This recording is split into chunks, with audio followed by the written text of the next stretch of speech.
بس بسم اللہ الرحمن الرحیم وبہ نستعین اما بعد وذکر فإن الذکرى تنفع المؤمنین صدق اللہ العظیم۔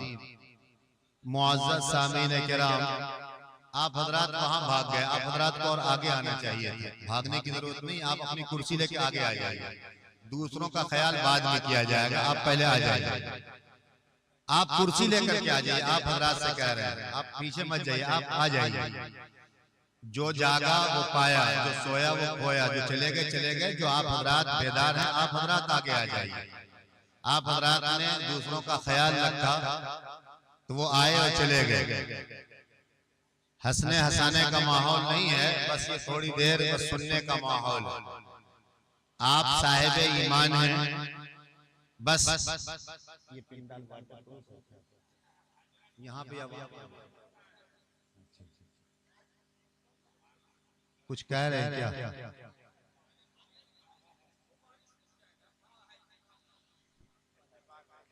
دیکھیے، مسلمان کا مطلب ہوتا ہے ماننے والا۔ ملک کے حالات ایسے ہیں کہ ابھی آپ کو بارش نہیں، پتھر بھی آپ کے سر پر گرے تو آپ کو ہنستے ہوئے برداشت کرنا ہے۔ تو آپ حضرات اگر مسلمان ہیں تو ذرا ہاتھ اٹھا کر بتاتے ہیں، ہم دیکھ لیں کہ آپ مسلمان ہیں۔ بارش میں کون کون حضرات بھاگیں گے، ذرا وہ بھی ہاتھ اٹھا دیں۔ بارش سے وہی بھاگیں گے جس کو اللہ کی رحمت پر امید نہ ہو، اللہ کی رحمت سے جو نراش ہے وہ بھاگ جائیں گے۔ آپ حضرات دیکھیے، میں برابر کہا کرتا ہوں کہ جب مجمع رہے نہ رہے اس سے مجھے کوئی بحث نہیں ہے، آپ حضرات سن لیجئے، بس جلسہ کامیاب ہے۔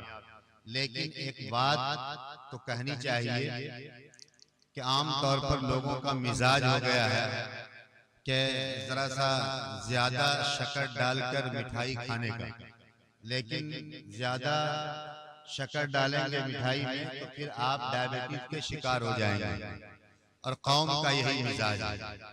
ایک مکھی کے پیچھے تمام مکھیاں بناتی ہوئی آتی ہیں، اور شہد کی مکھی غائب تو پچھلی تمام چھوٹی چھوٹی مکھیاں بھی غائب ہو جاتی ہیں۔ تو آپ حضرات مکھی نہیں مکھا ہیں۔ بہرحال دیکھیے، دو چار باتیں سن لیجئے۔ خواتین پردے کا نظم ہے، خواتین تو یہ تو بارش میں سے بھاگ گئی ہوں۔ اچھا، میں دو وعدہ کرواتا ہوں آپ سے۔ پہلی چیز یہ ہے کہ جو باتیں اب تک کہی گئی اور جو باتیں اب کہی جائیں گی، بارش کو مت دیکھیے، بس کہنے والا اخلاص سے کچھ کہلوا لے، اللہ تعالی ہمیں جو کہنے والے کو بھی ثواب ملے، سننے والے کو بھی ثواب ملے۔ جتنی صلاحیت ہوگی، استطاعت ہوگی، قوت ہوگی، اپنی صلاحیت کے اعتبار سے ہم سب اس پر کہی گئی باتوں پر عمل کرنے کی کوشش کریں گے انشاءاللہ۔ ایک بات۔ دوسری چیز یہ ہے، کون کیا کر رہا ہے یہ نہیں دیکھنا ہے، بلکہ یہ دیکھنا ہے کہ ہماری زندگی اب تک کیسے گزری ہے اور بعد والی زندگی کیسے گزرے گی، بس اس کی فکر کریں گے انشاءاللہ۔ بس اسی پر کھیل بیل ہے، سب بات ختم ہو جائے گی اگر اتنی بات عمل کر لیں گے۔ آپ جلسہ اصلاح معاشرہ دیکھ رہے ہیں، آپ اصلاح معاشرہ کے بینر کے نیچے بیٹھے ہوئے ہیں۔ علامہ اقبال نے بہت پہلے کہا، میں ناظم جلسہ کا گاہے بگاہے کچھ باتیں سنتا رہا، بڑا اچھا لگا۔ بہرحال آپ سب کے سب نیکی کے مستحق ہیں اور مبارکبادی کے مستحق ہیں کہ اب تک آپ زندہ جاوید ہیں، تب تو آپ سن رہے ہیں۔ لیکن جلسے کی جو مقصد ہے وہ روحانیت ختم ہو جاتی ہے اسی وقت جس وقت انسان کی نظر پیٹ پر جاتی ہے اور پلیٹ پر جاتی ہے۔ انسان کھایا، کون مولانا آیا، کون کیا کہا، اب تک یہ قوم اسی میں ملوث رہ کر کے مبتلا ہے اور جلسے کو چوپٹ کر دیا۔ اس ملک میں ایک تنظیم ہے اور اس تنظیم کے بہت بڑے متحرک ایک جماعت ہے، نہ اس کا بینر دیکھیں گے نہ اس کا جلسہ دیکھیں گے، لیکن وہ بہت ہی ایکٹیو ہیں اس وقت، اور 101 سال بھی پار کر گیا وہ تنظیم ہے۔ آپ سمجھدار اور باوقار قوم ہیں، دینی تعلیمی اصلاح معاشرہ کے حوالے سے کچھ باتیں عرض کر دینا مناسب سمجھتا ہوں۔ دیکھیے علامہ اقبال نے بہت پہلے کہا مرد پڑھا فرد پڑھا عورت پڑھی خاندان پڑھا۔ ایک مرد جب پڑھتا ہے تو ایک انسان پڑھتا ہے، ایک انسان کی تعلیم کے اعتبار سے نشو و نما اور اس کی پرورش ہوتی ہے، اور ایک عورت پڑھتی ہے، ایک بچی کی تعلیم ہوتی ہے تو اس کے ذریعے سے ایک خاندان، ایک نسل انسانیت تیار ہوتی ہے۔ جیسے گنے کے پیڑ پودے کو آپ نے دیکھا ہوگا، گنے کے پودے کو جب کاٹا جاتا ہے تو کاٹنے والا کسان پھر اس کو چھوڑ دیتا ہے کہ آنے والے سال میں پھر فصل تیار ہوگا، تو اس کے بیج سے نسلاً بعد نسل وہ فائدہ پہنچتا رہتا ہے۔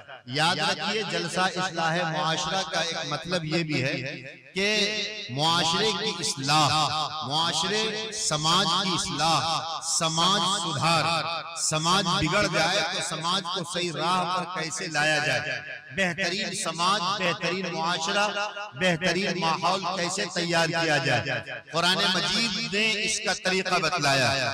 قرآن مجید نے کہا یا ایھا الذین آمنوا قوا انفسکم واہلیکم نارا وقودھا الناس والحجارہ، اے ایمان والو بچو اور بچاؤ اپنے اہل و عیال کو جہنم کی آگ سے۔ پہلے تو آپ خود بھی بچیے اور آپ اپنے نسل انسانی کو بچانے کی فکر کیجیے۔ ہر انسان اگر اپنی فکر پیدا کرتا ہے، ہر انسان اپنی زندگی کے اندر یہ احساس پیدا کرتا ہے کہ ہمیں گناہوں سے بچنا ہے، بہترین معاشرے کی تشکیل پیدا کرنی ہے، بہترین معاشرے کی تعمیر و ترقی کے لیے سرگردہ رہنا ہے، تو آپ کی یہ فکر آپ کے دوسرے انسانوں کو بہترین سماج بنانے کے لیے ابھارے گا، بہترین معاشرہ پیدا ہوگا، اور جب بہترین معاشرہ پیدا ہوگا تو اس کے ذریعے سے بہترین علاقہ پیدا ہوگا، اور جب بہترین علاقہ پیدا ہوگا تو یاد رکھیے بہترین شہر پیدا ہوگا، اور جب بہترین شہر پیدا ہوں گے تو پھر یاد رکھیے ایک ملک کی تعمیر ہو جائے گی۔ ایک انسان یہ کہتا ہے کہ ہمارے پرسنل لائف، ہماری پرسنل زندگی، ہمارے پرسنل سدھر جانے سے کیا معاشرہ سدھر جائے گا؟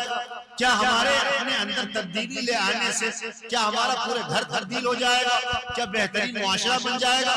ہاں، آپ کو اپنے آپ کے اندر تبدیلی لے آنے سے آپ کا گھر بھی سنور جائے گا، آپ کا معاشرہ بھی سنور جائے گا، آپ کا محلہ، آپ کا سماج، آپ کا پورے شہر، ایک ملک بہترین خوشحال اور بہترین تعمیر و ترقی کے لحاظ سے بہترین معاشرہ کی تشکیل ہوگی۔ تو پہلی چیز یہ ہے کہ اپنے آپ کو سنورنے کی فکر کرنی ہے۔ بہرحال جلسہ اصلاح معاشرہ کے بینر کے نیچے آپ بیٹھے ہوئے ہیں، چند چیزوں کا پیغام آپ کو لے کر کے جانا ہے۔ پہلے تو یہ بتائیے کہ ہمارے سماج میں اپنے سماج کی معاشرے کی برائی گنانے کے لیے نہیں بیٹھا ہوں کہ آپ معاشرے میں یہ بھی ہوتا ہے، معاشرے میں لوگ تاڑی بھی پیتے ہیں، شراب بھی پیتے ہیں، جوا بھی کھیلتے ہیں، سٹہ بازی بھی کرتے ہیں، ڈرنک الیون بھی کھیلتے ہیں، اور نہ جانے کتنے بیماریوں کی اور کتنے گناہوں کی چیزیں ہیں، ملوث ہے معاشرہ ہمارا اس میں، اور ہمارا سماج، ہمارا نوجوان نہیں۔ میں اس کو گنانے کے لیے اور اس کو سنانے کے لیے نہیں بیٹھا ہوں، بلکہ میں تو یہ دیکھنے کے لیے بیٹھا ہوں کہ ہمارے معاشرے کی سدھار کیسے ہو، ہماری نئی نسل کے اندر تبدیلی پیدا کیسے ہو، بہترین معاشرے کی تشکیل کیسے ہوگی۔ تو واحد وجہ تعلیم ہے۔ علم کے ذریعے سے تعلیم، لاکھ آپ جلسہ کروا لیجیے، بڑے بڑے مولانا کو بلا لیجیے، 25-50 لاکھ کروڑ روپیہ خرچ کر کے بہترین آپ ڈیکوریشن سجائیے، بہترین پنڈال لگائیے، بہترین جلسے جلوس کروا لیجیے، یہ سارے کے سارے جلسے پڑے کے پڑے رہ جائیں گے اگر جلسے کا مقصد کیا ہے، سماجی سطح پر، معاشرتی سطح پر انسانیت کی بہترین تشکیل، بہترین گھروں کی در و دیوار، اور اپنے محلے کے ایک ایک چوکھٹ سے جب تک علم کی بوباس اور علم کی ترقی اور علم کی فکر لے کر کے جب ہم بیدار نہیں ہوں گے اور نئی نسل کو بیدار کرنے کی کوشش نہیں کریں گے، آنے والی نسلوں کو اگر دیندار بنانے کی فکر نہیں کریں گے، تو یہ خمخمے، یہ روشنی اور یہ انسانوں کا آنا جانا اور لگا رہنا یہ سب کا سب بھڑا پڑا رہ جائے گا۔ پہلی چیز یہ کہ فکر پیدا کیجئے، اور وہ فکر تعلیم کی فکر، اور تعلیم کی بنیادی فکر یہ ہے، میں بھی آپ کو بتلاؤں گا کہ دینی تعلیم کے نقصانات کیا ہیں۔ اب دنیاوی تعلیمات نہیں دینے کی وجہ سے یا دنیا کی تعلیم آنے کی وجہ سے دین کا کیا نقصان ہوا ہے وہ میں ابھی آپ کو بتاتا ہوں۔ معاشرے کی اصلاح اور معاشرے کی صحیح تشکیل کے لیے ہمیں کیا قدم اٹھانا ہے وہ آپ کو سمجھنا ہوگا۔ آئیے میں آپ کو بتاتا ہوں۔ پہلی بنیادی چیز ہے معاشرے کی اصلاح کے لیے تعلیم کا ہونا بے حد ضروری۔ باتیں بہت ہوں گی، باتیں تو اتنی ہوگی کہ فجر کی اذان ہوگی، اذان ہوگی کہ نہیں ہوگی؟ ابھی کتنا ٹائم ہوا ہے؟ 2:24 ہو گیا ہے۔ اذان تک کتنے لوگ بیٹھے نہیں رہیں گے؟ ہاتھ اٹھا دیجیے۔ ایک لوگ نہیں بیٹھے رہیں گے، 2 لوگ، 3 لوگ، یہ سب نہیں بیٹھیں گے۔ اچھا کتنے لوگ بیٹھے رہیں گے؟ ذرا ہاتھ اٹھائیے۔ ماشاءاللہ ماشاءاللہ۔ تو آپ حضرات کھڑے مت رہیے، کتنا دیر کھڑے رہیں گے؟ آپ میرے پاس اسٹیج پر آ جائیے، جو حضرات کھڑے ہیں اسٹیج پر آ جائیے، یا ادھر بیٹھ جائیے یا وہیں پر بیٹھ جائیے۔ اگر جس کو نبی سے محبت ہے تو وہیں پر بیٹھ جائے، جس کو بیوی سے محبت ہے وہ کھڑی رہے۔ بیوی سے محبت والے کھڑے رہیے، اور نبی سے جس کو محبت ہے وہ بیٹھ جائے۔ ماشاءاللہ بہت اچھے لوگ ہیں۔ یہ بتائیے کہ پردے میں خواتین ہیں یا نہیں؟ اچھا ماشاءاللہ خبر آ رہی ہے کہ بہت خواتین ہیں۔ دیکھیے 2 باتیں بنیادی طور پر یاد رکھیے، تعلیم کے بغیر ہمارا معاشرہ ترقی کی راہ پر نہیں چل سکتا ہے، اور معاشرے کی تشکیل کے لیے بہترین معاشرہ بنانے کے لیے تعلیم بے حد ضروری ہے۔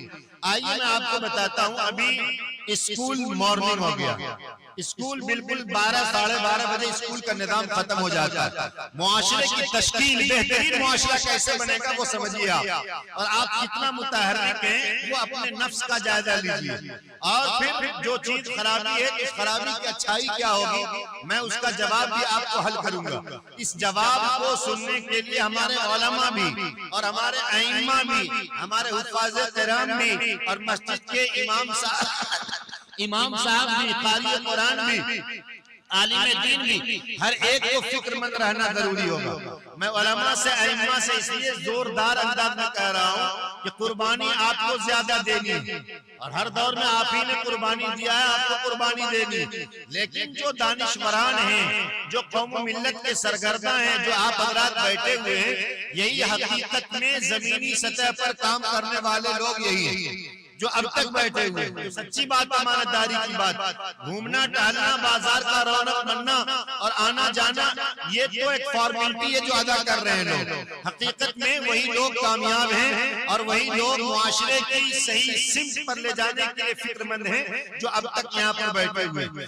دیکھیے آئیے، اسکول ابھی ہمارا مارننگ چل رہا ہے، یہ اسکول کا جو ہاف ڈے نظام چل رہا ہے، جو آدھے وقت کا نظام ہے، میں آپ سے پوچھنا چاہتا ہوں ہمارا بچہ سو کر کے اٹھتا ہے، اس کے لیے سب کو سننا ہوگا، امام صاحب کو بھی، عالم دین کو بھی، قاری قرآن کو بھی، چونکہ میں اس لیے سنا رہا ہوں کہ میں کام کرتا ہوں، اس لیے میری رائے اور میری کوشش یہ ہے کہ آپ بھی کام کیجئے، کام کے میدان میں آگے بڑھیے، اور آپ میں سمجھتا ہوں کہ ایک بڑے زمانے کے بعد اتنا بڑا بہترین انداز میں اتنے شان بان آن کے ساتھ آپ نے بہترین جاندار شاندار یہ آپ نے جلسہ سجایا ہے، یقیناً آپ کے اندر شوق اور جذبہ اور تڑپ اور طلب۔ ابھی میں نے دیکھا کہ ہمارا ایک نوجوان بہت اندر سے پریشان تھا، میں نے کہا کیا بات ہے؟ کہا کہ یہ کرنا تھا، یہ منصوبہ تھا، یہ پلاننگ تھی، یہ کام کرنے کا ارادہ تھا، تعلیمی میدان میں ایسے کرتے ویسے کرتے، سب پر پانی پھر گیا۔ یاد رکھیے نہیں، آپ نا امید نہ ہوئیے، لا تقنطوا من رحمت اللہ کی رحمت سے آس نہ توڑو، ان اللہ یغفر الذنوب جميعا، گناہوں کے بڑے بڑے گٹھر لے کر کے بھی آؤ گے تو وہ اللہ تمہارے گناہوں کو معاف کر دے گا۔ کیوں؟ انہ هو الغفور الرحیم، کہ وہ اللہ بڑا غفور الرحیم، بڑا کرم کرنے والا، بڑا نہایت رحم کرنے والا ہے۔ گناہوں کا گٹھر بھی لے کر کے آئیں گے تو اللہ ہمارے گناہوں کو معاف کر دیں گے۔ تو اللہ کی رحمت سے انسانوں کو آس نہیں توڑنا چاہیے، نا امیدی انسان کو کفر کے دروازے تک پہنچا دیتی۔ ایک آدمی پورے جذبہ ایمانی کے ساتھ اگر قدم بڑھاتا ہے تو یقین مانیے اس کے پیچھے ایک پوری جماعت چلتی ہے، اور یہ بات بھی ذہن میں بیٹھا لیجیے، ہر صاحب ایمان ہر دور میں ایمان اور اسلام کی خدمات انجام دینے والے لوگوں کی تعداد بالکل زیرو پر رہی ہے۔ ایک بڑی تعداد نہیں رہی ہے، ایک تھوڑی سی تعداد رہی ہے ایمان والوں کی، ایک تھوڑی سی تعداد رہی ہے ایمان والوں میں بھی ایک تھوڑی سی تعداد رہی جو متحرک رہے، فکر مند رہے. اور جب آپ ایک بیڑا اور ایک جذبہ لے کر کے اٹھیں گے تو اللہ کی مدد آئے گی، اور اللہ کے سامنے آپ پورے خوش دلی کے ساتھ اور جذبہ ایمانی کے ساتھ اللہ کے سامنے سرخرو ہو کر حاضر ہوں گے، اور آپ اللہ سے کہہ سکتے ہیں اللہ میں نے اپنی صلاحیت کے اعتبار سے، اپنی استعداد، اپنی قوت کے اعتبار سے، اپنے شوق اور اپنے جذبے اور اپنی کیپیسٹی، اپنی صلاحیت کے اعتبار سے اللہ میں نے یہ کام کیا ہے جو کام کرنا ہے. جیسے ابھی ایک معاملہ چل رہا ہے، سامنے ہے سپریم کورٹ کا معاملہ ہے، اور پورے ملک کے مسلمان پریشان ہیں. پریشانی کی بات بھی ہے، لیکن یہ بات یاد رکھیے کہ سپر پاور طاقت اللہ ہے. وما اصابکم من مصیبت فبما کسبت ایدیکم ویعفو عن کثیر. انسانوں کے اوپر جو مصیبتیں آتی ہیں، جو پریشانیاں آتی ہیں، جو تکلیفیں آتی ہیں، یہ سب کے سب انسانوں کے اپنے اعمال، اپنے کرتوت کی وجہ سے آتی ہیں. بہت ساری مصیبتیں تو ایسی ہیں، بہت ساری پریشانیاں تو ایسی ہیں کہ اللہ تعالیٰ اس پریشانی پر پکڑ نہیں کرتے، اس مصیبتوں کو درگزر کر دیتے ہیں، انسانوں کی پکڑ نہیں لاتے. اگر اللہ تعالیٰ انسانوں کے اس گناہوں پر پکڑ کرنا چاہیں گے تو پھر انسان بچ نہیں سکتا. اللہ تعالیٰ ویعفو عن کثیر، بہت ساری ایسی چیزیں ہیں کہ اللہ تعالیٰ اس کو معاف کر دیتے ہیں، آپ کی پکڑ نہیں کرتے، ہماری پکڑ نہیں کرتے. تو یہ تو اللہ کا ایک نظام ہے، قدرت کا ایک قانون ہے، قدرت کی طرف سے ایک نظام، سسٹم چل رہا ہے کہ اللہ کی رحمت ہمارے اوپر ہے. تو بہرحال یہ مصیبتوں کا آنا، مصیبتوں کا جانا، ہمارے پیر مرشد مفکر اسلام حضرت مولانا سید شاہ محمد ولی صاحب رحمانی نبر اللہ مقدہو حضرت فرمایا کرتے تھے مصیبتیں تو آئیں گی، مصیبتیں جائیں گی، مصیبتیں انسانوں کے درمیان ٹہلیں گی، جسے چاہیں گی پکڑ لیں گی، دبوچ لیں گی. مصیبت کو اللہ تعالیٰ نے اس لیے پیدا نہیں کیا ہے کہ وہ کسی دیوار میں، کسی دیوار کے اندر بند کوٹری میں پیک ہو جائے. وہ مصیبتیں آئیں گی، ٹہلیں گی، چاہیں گی، جس کو چاہیں گی گرفت لے لیں گی، جس کو چاہیں گی چھوڑ دیں گی. مصیبتوں کو اللہ اس لیے پیدا نہیں کیا. اور حالات سے انسان کو جھجنا نہیں چاہیے، حالات کے پس منظر میں انسان کو نا امید نہیں ہونا چاہیے. یاد رکھیے حالات آتے رہتے، حکومتیں کسی کی بھی ہوں، طاقتیں کسی کی بھی ہوں، لیکن سپر پاور طاقت اور حکومت یہ قدرت کا نظام، وما قدر اللہ حق قدرہ، یہ اللہ کا ایک نظام ہے کہ اللہ تعالیٰ نے اپنے قبضہ قدرت میں زمین و آسمان کو اور اس کے سارے سسٹم کو اللہ تعالیٰ نے اپنے پاس رکھا. اور صاحب ایمان کے دلوں میں بزدلی اور کم ہمتی سے آگے نکل کر کے، احساس کمتری کی چادر کو چھوڑ کر کے، پوری شجاعت اور بہادری اور ہمت کے ساتھ میدان میں آ کر کے یہ سوچنا چاہیے کہ اللہ کے نبی علیہ السلام نے پیغام دیا ہے، نا امیدی کے حالات میں ایک امید کے چراغ جلائے ہیں، اور فرمایا ہے کہ لا تقوم الساعة حتى يقال في الارض اللہ اللہ. قیامت تو اس وقت تک قائم نہیں ہو سکتی ہے جب تک اس روئے زمین پر ایک بھی اللہ اللہ کرنے والا موجود ہوگا، ایک بھی اللہ اللہ کرنے والا موجود ہوگا، اللہ کا نام لینے والا موجود ہوگا. اس وقت تک اس روئے زمین پر اور نظام قدرت یہ درہم برہم نہیں ہو سکتا.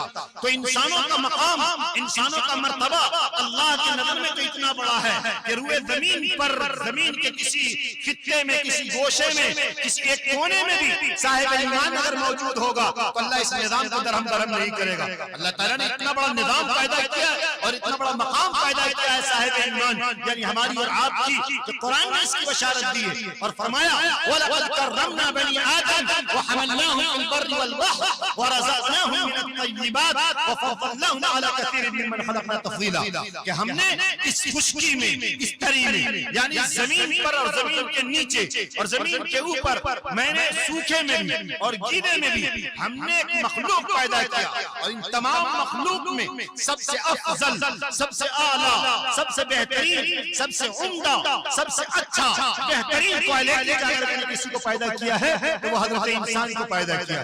انسان کا اتنا بڑا مقام و مرتبہ، لقد خلقنا الانسان فی احسن تقویم، ہم نے انسانوں کو بہترین سانچے میں ڈھالا، عمدہ سانچے میں ڈھالا، تمام مخلوق میں افضل، ارفع، اعلیٰ، اشرف بنایا ہے میں نے اس انسانوں کو. تو پھر انسان بزدلی کا شکار ہو جائے. آپ جذبہ ایمانی کے ساتھ یہ احساس لے کر کے جائیے، چراغ جلانا ہمارا تو کام یہ ہے کہ جلاتے چلو چراغ، ہمارا تو یہ کام ہے کہ جلاتے چلو چراغ، رستے میں چاہے دوست یا دشمن کا گھر ملے، صاحب ایمان کا چراغ جلانا. صاحب ایمان کو بزدلی اور کم ہمتی کے چادر سے نکل کر کے آگے آنا ہے اور کام کرنا ہے، دیا جلانا ہے. اور دیا یاد رکھیے آندھیوں کے تھپیرے، ہوا بھی نہ ہو، بارش بھی نہ ہو، اور ہاتھوں میں موم بتی ہو اور وہ روشنی جل رہی ہو اور آپ اس کو لے کر چل رہے، یہ کمال نہیں ہے. کمال تو یہ ہے کہ آندھیوں کے ساتھ، طوفان کے ساتھ، بارشوں کے ساتھ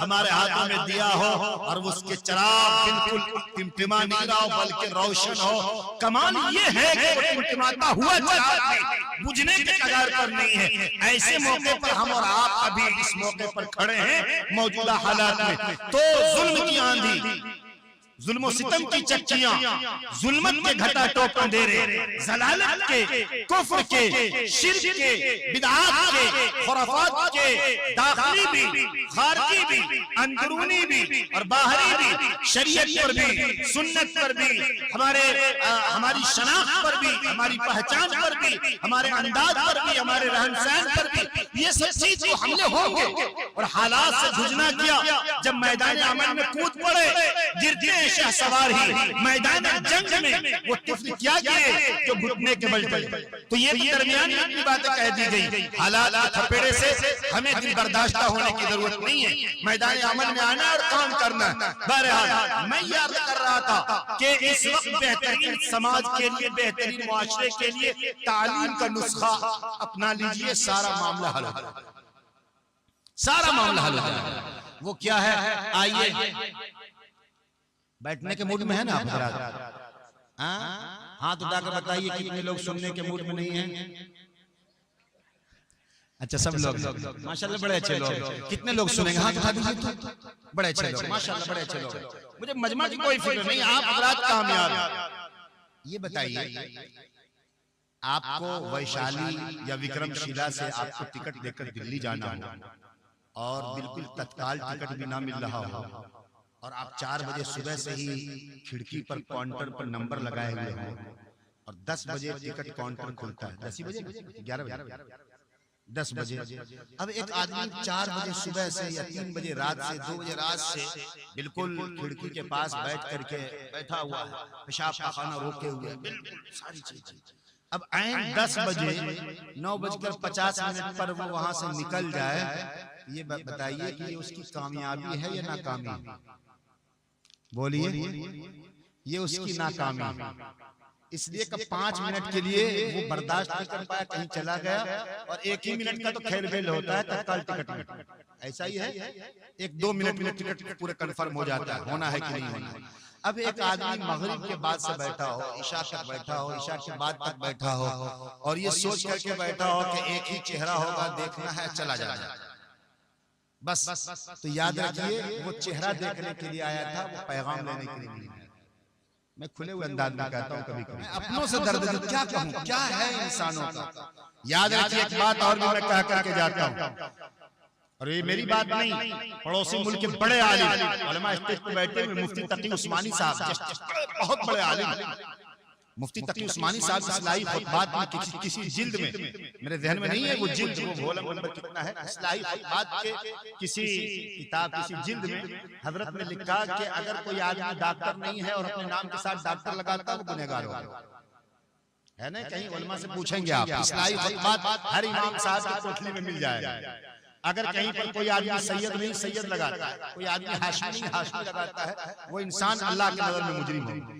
انسان کا نفس اتنا بڑا موٹا ہو گیا، ہم جیسے مولوی کو کہہ دے کوئی حضرت مولانا ڈاکٹر مولانا محمد مظہر صاحب سے میں بھول جاؤں گا کہ میں مولانا صاحب ڈاکٹر بھی ہو گیا. اللہ کے بندے آپ کا ایک قدم جہنم کی طرف جا رہا ہے. نفس کی اصلاح کیجیے، کب تک یہ کھیل میں ہوتا رہے گا. یہی وجہ ہے کہ جلسے کی روحانیت ختم ہو گئی.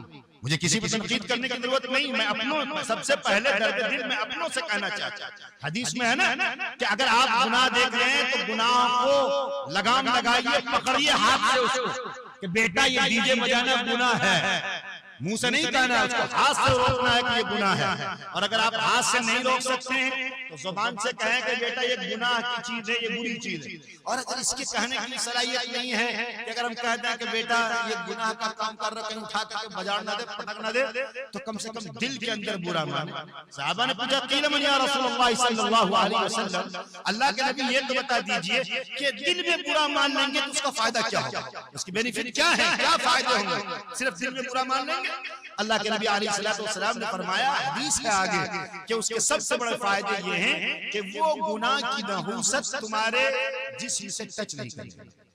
جس کو تم گناہ سمجھتے ہو، جس کو تم ہاتھ سے نہیں روک سکتے، زبان سے نہیں کہہ سکتے، صرف دل سے برا مانتے ہو، تو سب سے بڑی نحوست یہ۔ ایک آدمی نچنیوں کا ناچ کر رہا ہے، ڈی جے بجا رہا ہے، اب اس کو کہہ نہیں سکتے، دل کے اندر برا مان لیا، تو اب وہ برائی جو ہم اپنے بیٹے کی شادی میں کرنے جائیں گے، اپنی بیٹی کی شادی میں جو آرکیسٹرا نچانے جائیں گے، تو وہ ڈی جے، وہ آرکیسٹرا کی نحوست وہ ہمارے دل کے اندر پیدا نہیں ہوگی اور ہم وہ گناہ نہیں کریں گے۔ یہ ہے فائدہ، تو یہ سب سے بڑا فائدہ ہے نفس کی اصلاح۔ بہرحال کہنا چاہیے، اور ہم نہ کہیں اپنوں سے درد دل کا پیغام تو کس سے کہا جائے۔ بہرحال تو میں یہی کہہ رہا تھا کہ آپ حضرات بس آخری مرحلے میں اور سننے کے موڈ میں اور لینے کے موڈ میں، اس وقت کچھ چیزیں، کچھ پیغام لینے کی چیزیں، تو سب سے پہلی چیز یہ کہ نا امیدی کے حالات سے نکلیے اور بالکل احساس کمتری کے دلدل کو چھوڑ دیجئے، اور بالکل جواں مردی، شجاعت، بہادری اور ہمت کے ساتھ اور حوصلے کے ساتھ زندگی گزاریے، اور اپنے دل کے اندر یہ دل میں جگہ دیجئے۔ جب دل میں جگہ دیں گے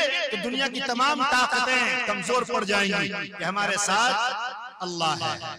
حضرت ابو بکر صدیق رضی اللہ تعالی عنہ فرمایا، یا رسول اللہ دشمن بالکل غار کے قریب آ گیا، کیا فرمایا؟ لا تحزن ان اللہ معنا، غمگین مت ہو، اداس مت ہو، ڈرو مت، خوف کے جنگل میں اور خوف کے چنگل میں مت جاؤ، بلکہ خوف کی چادر سے نکل کر باہر آؤ اور کہو ان اللہ معنا، اللہ تعالیٰ میرے ساتھ۔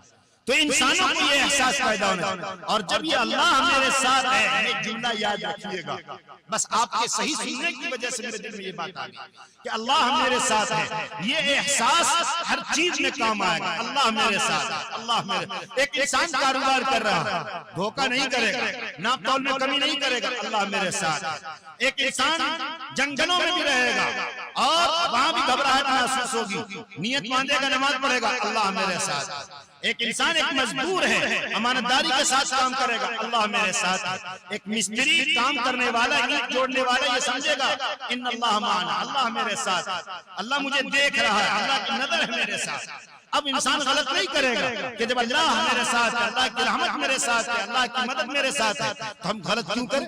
انسان غلط نہیں کرے گا۔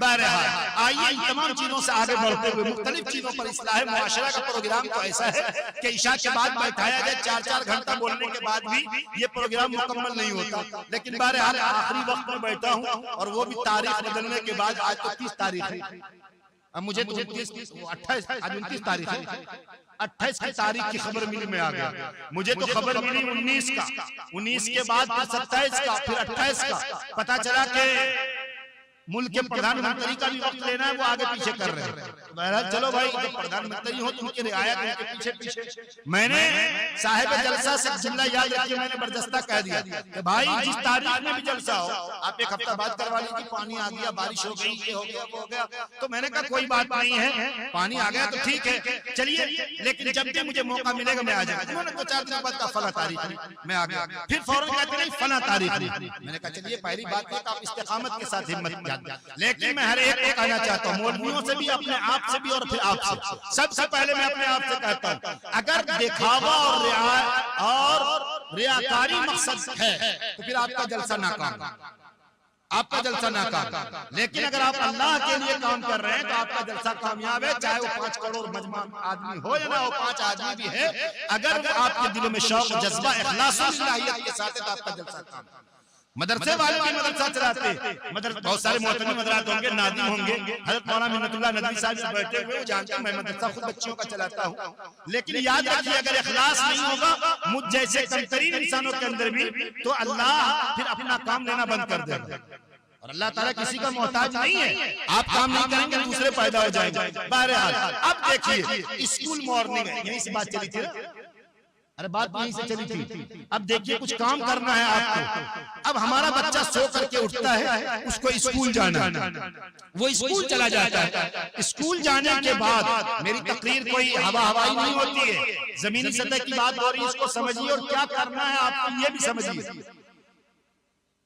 اب دیکھیے صبح میں بچہ اٹھا, اور صبح میں بچہ اٹھنے کے بعد وہ سب سے پہلے اسکول کا رخ اختیار کرتا ہے. ابھی مسجد کا جو مکتب ہے وہاں بھی بچے صبح میں نہیں آتے, وہ بھی بچے دوپہر میں آتے ہیں. ایک وقت صبح کا نظام چوپٹ ہو چکا, لیکن پڑھانے والے حضرات جانتے ہیں کہ پڑھانے کی شکل کیا ہوگی. لیکن آپ کو اس سے زیادہ متحرک ہونا, مکتب چلانے کے لیے یا مدرسے چلانے کے لیے گارجین کو متحرک ہونا ضروری ہے, بچوں کا بھی متحرک ہونا ضروری ہے, پڑھانے والوں کے اندر بھی اخلاص اللہ یہ ضروری ہے. تینوں کو برابر برابر فکر کرنی ہے, پڑھنے والوں کو بھی, پڑھانے والوں کو بھی, اور جس کو پڑھایا جا رہا ہے اس کو بھی, طالب علم کو بھی, طالب علم کے والد صاحب کو بھی, اور پڑھانے والے اس کے معلم, اس کے استاد کو بھی, تینوں کو متحرک ہونا ضروری ہوگا. بچے صبح میں اٹھتے ہیں, اسکول چلے جاتے ہیں. چلیے ٹھیک ہے, 12:30 بجے اسکول سے بچہ گھر آیا. اب بچہ 12:30 بجے اسکول سے گھر آ رہا ہے, دھوپ کا وقت ہے, دوپہر میں آپ اسکول بھیجیں یا نہ بھیجیں, بلکہ بھیجتے ہی نہیں, دوپہر کا نظام بھی چوپٹ. اب یہ تو مارننگ وقت کا نظام ہے, چوپٹ چلا گیا. 3 مہینہ, 3.5 مہینہ, 4 مہینہ, یہ 3 مہینہ موٹا موٹی. اس کے بعد معاملہ آیا صبح کے 9 بجے سے لے کر کے 4 بجے تک اسکول کا نظام, یا 5 بجے تک اسکول کا نظام ہے. اب آپ بتلائیے کہ پھر ایک سسٹم وہ ہے, ایک سسٹم تو وہ ہے کہ فجر کے بعد بچہ اٹھا چلا گیا مارننگ اسکول, وہاں سے 12:30 بجے آیا, دھوپ کا تھکا ماندہ آیا, کھایا پیا اور محلہ میں گھومتا رہا. ظہر کے بعد بھی پڑھانے کے لیے وقت نہیں ہے آپ کو, عصر کا وقت ہو گیا, عصر کے بعد کھیلا کودا, مغرب بعد بچہ ہمارے گھر میں بیٹھتا, تھوڑا سا کتاب لے کر کے بیٹھا اور پڑھا, نیند آئی, سو گیا, کبھی کھانے سے پہلے سو گیا, کبھی عشاء کی اذان ہوتے ہوتے سو گیا, کبھی کھا کر کے سو گیا. ماں اگر متحرک ہے تو زبردستی اٹھاتی, بیٹا اٹھو, زبردستی دال چاول روٹی اپما کچھ کھلایا پلایا سلایا. تو یہ سسٹم ختم. اس کے بعد جب اسکول 9 بجے کا سسٹم چلتا ہے, 9 بجے کے بعد جب اسکول کا معاملہ ہوتا ہے 5 بجے تک چلتا ہے. ایسے موقع پر فجر کے بعد ہمارا بچہ اٹھتے اٹھتے اس کو 7 بجتا ہے, اور پھر اس کو نہلا دھلا کر کے, نہلانا دھلانا تو دور کی بات, نہلاتا کون ہے مدرسے کے بچوں کو یا مکتب میں جانے کے لیے اما پارا نورانی قاعدہ پڑھنے کے لیے کون ماں باپ نہلایا؟ وہ تو سب سے پہلے کھٹکھٹایا, اٹھایا, بچوں کو بھیج دیا بغیر ہاتھ کان منہ دھلے ہوئے. یہی تو فکر ہے کہ آپ دیکھیے کہ ایک طرف آپ اپنی اولاد کو, اپنے بچوں کو ایسے ہی اٹھایا, ڈنڈا مارا اور ہاتھ میں کتاب تھما دیا, نورانی قاعدہ بھیج دیا. آنکھوں میں گندگی لگی ہوئی ہے, ناکوں میں گندگی ہے, اور اس کے بعد جسم کے کپڑے صاف نہیں. اور ایک وہ آدمی ہے جن کو معلوم ہے کہ 6 بجے اس کو ڈی اے وی پہنچانا ہے, سنت مائیکل پہنچانا ہے, روزبرٹ پہنچانا ہے. ایک وہ گارجین ہے کہ وہ 5 بجے اٹھ کر کے, فجر کی اذان ہوئی تو وہ اٹھ گئے, فجر کی اذان ہوئی تو وہ نماز پڑھنے کے لیے نہیں اٹھے, بلکہ 95% گارجین وہ ہیں ماں باپ جو فجر کی اذان کے بعد اس لیے اٹھتے ہیں کہ ہمیں اس کا ٹفن تیار کرنا ہے, اس کو ناشتہ لنچ دینا ہے, اور اٹھے اور 6 بجے گاڑی آنی ہے. شوہر بیوی سب سے سب سو رہے, کھرراٹا ہاتھی بھینس بیچ کر کے, لیکن بچوں کے لیے وہ اٹھ کر کے اور اس کے بعد اس کے ہاتھ انگلی پکڑ کر کے سڑک کے کنارے لا کر چھوڑ دیتے ہیں. گاڑی آئی, گاڑی پر بیٹھا, ٹاٹا بائے بائے کر کے بھیج دیا. اب آپ بتائیے کہ اسکول کی تعلیم کے لیے ہم اتنے متحرک ہیں, مدرسے کی تعلیم کے لیے ہم کتنے فکر مند ہیں. یہیں پر میں اسٹاپ کر کے میں آگے آپ کو بتاتا ہوں. اب ایک طرف تو وہ بچہ ہے کہ جو مارننگ وقت کا بچہ ہے, ایک وقت وہ بچہ آتا ہے کہ جب بچہ 9 بجے جاتا ہے اور 5 بجے بچہ آتا ہے. اب آپ کس وقت پڑھائیں گے فکر نہیں آپ کو, لیکن کہاں سے پڑھائیں گے؟ بچے دو طرح کے, ایک سرکاری اسکول میں پڑھنے والے بچے ہیں, ہوم ورک ملا نہیں ملا, پڑھا نہیں پڑھا, اس کا نظام تو دوسرے طریقے سے. ایک بچہ پرائمری اسکول میں پڑھنے والا ہے, CBSE بورڈ سے پڑھنے والا ہے. اب وہ بچہ ادھر سے پڑھ کر کے آتا ہے, اس کا اسکول کا ہوم ورک ہوتا ہے. اب وہ کیا پڑھے گا؟ اس کو تو مغرب کے بعد ہوم ورک اسکول کا کرنا ہے. ایک بچہ فجر کی اذان سے لے کر ظہر تک اسکول میں رہا, ظہر کے بعد آیا, عصر تک کھیلتا کودتا رہا, مغرب کے بعد وہ CBSE بورڈ کا ہوم ورک کرتا رہا, عشاء تک ہوم ورک کیا, نیند آئی, چھوٹا بچہ ہے, سو گیا. اب وہ سو گیا, کبھی کھائے ہوئے کبھی بغیر کھائے ہوئے, پھر رات ہوگی, آنکھ کھلے گی, صبح ہوگی, وہ جائے گا اسکول. اب آپ بتلائیے کہ وہ قرآن کب پڑھے گا, وہ اما پارا کب پڑھے گا, وہ نورانی قاعدہ کب پڑھے گا, اس کو کب پتا چلے گا کہ کھڑا ہو کر کے پیشاب کرنے سے آدمی کب ناپاک ہوتا ہے, کب پاک ہوتا ہے. اس کو کب پتا چلے گا کہ ڈی جے پر دھڑکنے پر گناہ ہے یا نہیں ہے؟ اس کو کب پتا چلے گا کہ بڑے کا ادب احترام کیا ہے؟ اس بچے کو کب پتا چلے گا کہ ماں کا مقام کیا ہے؟ اس بچے کو کب پتا چلے گا کہ رشتہ داروں کے حقوق کیا ہے؟ اس بچے کو کیا معلوم ہوگا کہ اس نماز کی آواز اور اس کی صدائیں اور اس کے کلمات اس کے معنی کیا ہے؟ ان بچوں کو کیا پتا چلے گا کہ رسول اللہ کی عظمت کیا ہے؟ ان بچوں کو کیا پتا چلے گا کہ سنت و شریعت، تقوی و طہارت اور پرہیزگاری کیا ہے؟ ان بچوں کو کیا پتا چلے گا کہ حلال اور حرام کی تمیز کیا ہے؟ ایسے ہی بچے جب بڑے ہوں گے تو وہ دو چیزیں کریں گے، ایک تو یہ کہ شریعت پر انگلی اٹھائیں گے، مولانا صاحب یہ 5 ہی وقت کی نماز کیوں ہے، 6 وقت کیوں نہیں پڑھتا ہے، 1 وقت بھی نہیں، لیکن وہ سوال یہ کرے گا کس کی گڑبڑی ہوئی؟ یہ سمجھنے کی بات، یہ خرابیاں کہاں سے پیدا ہوئی؟ یہ گارجین کی طرف سے ہوئی۔ لیکن ایک انسان ہر تعلیم میں منع نہیں کرتا کہ آپ اپنے بچوں کو ڈاکٹر نہ بنائیے، انجینئر۔ اس کا مقصد یہ نہیں ہے کہ مولانا صاحب کہہ رہے ہیں کہ آپ اپنے بچے کو مولوی صاحب بنا دیجیے، نہیں، کہیں قرآن حدیث میں یہ بھی نہیں کہا کہ آپ مولوی صاحب بنا دو، لیکن اپنے بچوں کو دیندار بناؤ، اپنے بچوں کو ایماندار بناؤ، اپنے بچوں کو امانت دار بناؤ۔ یہ تو حکم ہے، یہ شریعت کا پیغام ہے، یہ شریعت کی تعلیم ہے، یہ اللہ کے نبی کے پیغام ہے۔ امت کے سامنے پڑھو اور پڑھاؤ، دیندار بنو، دیندار بناؤ، نیک بنو، نیک بناؤ، تقوی شعار پرہیزگار بنو، اور طہارت اور پرہیزگاری کے ساتھ ایمانداری اور امانت داری کے ساتھ زندگی گزارو۔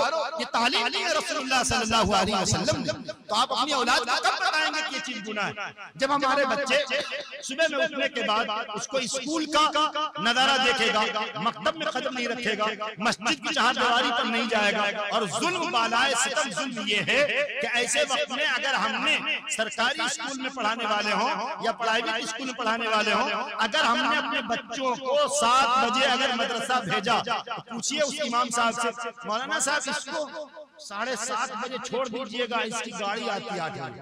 7 بجے آپ نے اسکول بھیجا اور 7:30 بجے کہتے ہیں کہ آپ چھوڑ دیجئے گا، 8 بجے اسکول کی گاڑی آتی ہے۔ یہ ایک ظلم، دوسرے ظلم کی انتہا یہ ہے۔ مولانا نے اگر دے دیا، کبھی کبھی لوگ کیا کرتے ہیں کہ اسکول میں بھی پڑھاتے ہیں، اور صرف یاد رکھیے امانت داری اور دیانت داری نہیں ہے، صرف ایک فارمیلٹی ادا کرنے کے لیے مسجد کے امام یا محلے کے مؤذن یا پھر کسی مدرس، کسی حافظ قرآن کو اس لیے رکھ لیتے ہیں کہ مولانا صاحب ذرا شام میں آئیے گا، ٹیوشن پڑھا دیجیے۔ وہ امام صاحب اگر آتے ہیں، اگر ایک بچے کو کلمہ دے دیا گیا لا الہ الا اللہ محمد الرسول اللہ یاد کرنے کے لیے دے دیا گیا، اب آپ بتائیے کہ وہ بچہ پہلا دن نہیں سنایا، دوسرا دن نہیں سنایا، استاد نے غصے میں آ کر کے ایک چپٹ لگا بھی دیا، تیسرے دن بچہ رونے لگا، گارجین آ کر یہ کہیں گے مولانا صاحب کیا ہوا، بچہ ہمارا جانے کا، ارے یہ کلمہ نہیں سنا رہا 3 دن سے۔ اچھا تو کیا کوئی بات نہیں مولوی صاحب، امام صاحب کوئی بات نہیں ہے، 10 دن میں سیکھے گا، 20 دن میں سیکھے گا۔ آپ کی زبان کہاں چلی جاتی ہے جس وقت اسکول کے ڈی اے وی کے ہوم ورک ملتے ہیں اور وہاں سے میسج آتا ہے آپ کے بچوں کا فیس جمع نہیں ہوا، یا آپ کے بچوں کے پڑھنے کا معیار بڑا کمزور ہے، آپ اپنے بچوں کے ہوم ورک کرائیے، اس وقت آپ جی سر جی سر جی سر کی رٹ لگاتے ہیں۔ لیکن یہی امانت داری ہے کہ قرآن کی تعلیم، حدیث کی تعلیم، رسول اللہ کی تعلیم، سنت و شریعت کی تعلیم، اللہ رسول کی عظمت کی تعلیم کے لیے ہماری روحیں نہیں رہتی، اور اس کے بعد ایسا بھی احساس نہیں ہوتا کہ ہم کہیں کہ ٹھیک ہے ہم اس پر محنت کرائیں گے، بلکہ ظلم تو یہ ہے کہ ہم یہ کہتے ہیں کہ مولانا صاحب 1 دن میں نہیں، 2 دن میں نہیں، 1 ہفتہ، 1 ہی مہینہ میں سیکھے گا۔ اس کی عمر کیا ہوئی؟ ابھی اس کی عمر کیا ہوئی؟ ابھی تو یہ 8 سال کا بچہ ہے، 6 سال کا بچہ ہے، ابھی کلمہ نہیں جانتا تو کیا بات؟ کبھی ہماری ہمت ہوتی ہے کبھی اسکول کے ٹیچروں سے کہیں کہ یہ ہوم ورک نہیں کرتا تو کیا حرج کی بات ہے، آج کا ہوم ورک کل کر لے گا، کہتے ہیں۔ یہ ایک سمجھیے، یہ میں ایسا نہیں ہے کہ میں آپ کے جذبات سے کھیل رہا ہوں، بلکہ میں یہ بتا رہا ہوں کہ ہمیشہ یہ ہوتا۔ تو پھر مولانا صاحب مجھے یہ بتائیے کہ یہ چیزیں جو ہو رہی ہیں تو اس کا حل کیا ہے؟ اب حل بھی ہونا چاہیے۔ جیسے مولانا صاحب نے کہہ دیا کہ آج کل ایک سسٹم بنا ہوا یہ حرام، یہ حرام، یہ حرام، یہ حرام، سب حرام، تو پھر حلال کی کوئی تو شکل صورت ہو، کوئی حلال۔ ہمارے استاد مولانا عبداللطیف صاحب ایک مرتبہ کہا کرتے تھے کہ دیکھو مولویوں نے ہر چیز کو حرام قرار دیا، تو جو چیز حرام ہے وہ تو حرام ہے، یہ صحیح ہے۔ مولوی حرام نہیں قرار دے گا تو کیا کرے گا؟ مولوی ہی تو سنت و شریعت کو سمجھتا ہے، یہ تو حق ہے۔ لیکن کمزوری یہ ہے کہ جہاں پر حرام ہے وہیں پر حلال کیا ہے؟ ایک آدمی ڈی جے بجا رہا ہے، گناہ ہے، ڈی جے بجا رہا ہے، گناہ ہے۔ ایک آدمی آرکیسٹرا لا رہا ہے، نچنیوں کا ناچ کر رہا ہے، حرام ہے، گناہ ہے۔ تو پھر آخر اس کا بدل بھی تو کچھ ہوگا، ہم کچھ لائیں تب تو نوجوانوں کو لا کر کے دیں کہ یہ چیز لو، اس سے انجوائے کرو۔ یاد رکھیے مذہب اسلام میں اتنا بڑا انجوائے ہے، اتنی آپ کو خوشی منانے، انجوائے کہے تو خوشی منانے کا طور و طریقہ مذہب اسلام میں خود اتنے ہیں کہ آپ اس کو ادا نہیں کر پائیں گے۔ آپ 25,000 روپے کا ڈی جے منگا کر کے، مثال سے بتلا رہا ہوں، لونڈیوں کا ناچ کراتے ہیں، آرکیسٹرا بجاتے ہیں اور خوب ڈھول باجے آتش بازی پٹاخے چھوڑتے ہیں، اور نہ جانے ہزاروں ہزار روپے کی وہ آسمانی پٹاخے آسمانوں میں جا کر کے وہ آوازیں کر رہے ہیں، پٹاخے چھوڑے جا رہے ہیں، 800-900 روپے کے پٹاخے چھوڑتے ہیں آپ۔ چلو تو بھائی یہ تو شوق مٹا رہے ہیں، تو پھر اس کا کچھ بدل تو ہوگا۔ ہاں بدل ہے۔ آپ ان نوجوانوں سے کہیں کہ جو تم 20,000 روپے کا ڈی جے بجا رہے ہو، اللہ کے بندے مذہب اسلام میں شادی کے بعد ولیمے کا حکم ہے، ولیمے کا حکم ہے، ولیمے کا انتظام کر لو۔ اگر تمہارے ساتھ اگر سہولت ہے، تب تمہارے ساتھ سہولت ہے تو ولیمے کا انتظام کر لو۔ اگر آپ ولیمے کا انتظام کرتے ہیں، آپ ولیمے میں کیا کھلاتے ہیں؟ چاول، دال، گوشت، پلاؤ، مرغ مسلم، چکن، مٹن، قورمہ، قیمہ، کباب، مرغ مسلم، بریانی، ساری چیزیں آپ کھلاتے ہیں، چلو ٹھیک ہے۔ لیکن کیا آپ نے اسی پر ہول سیلنگ ریٹ میں بھی اگر آپ 6 روپے میں اگر ایک تسبیح لے لیے ہوتے، خوشبو لے لیے ہوتے، ہر کھانا کھلانے والے کا ٹیبل پر تسبیح دیتے ہوئے چلے جاتے، 6 روپے کی تسبیح، آپ دیکھیے کہ آپ 800 روپے کے ایک پٹاخے چھوڑ رہے ہیں، 6 روپے کی تسبیح آپ دعوت ولیمہ پر دیتے چلے جائیے کہ یہ لیجئے صاحب، یہ آئیے خوشبو لگائیے، تو آپ کو کیا لگا ہے؟ ایک شوق پیدا ہوگا، دلوں میں خوشی پیدا ہوگی۔ اور یہی وجہ ہے کہ میں آپ کو بتانا چاہتا ہوں کہ انسان جب گناہ کرتا ہے، تب گناہ کرنے کے بعد انسان کا دل گھبراہٹ کے ساتھ خوف کھاتا رہتا ہے، گھبراہٹ محسوس ہوتی ہے۔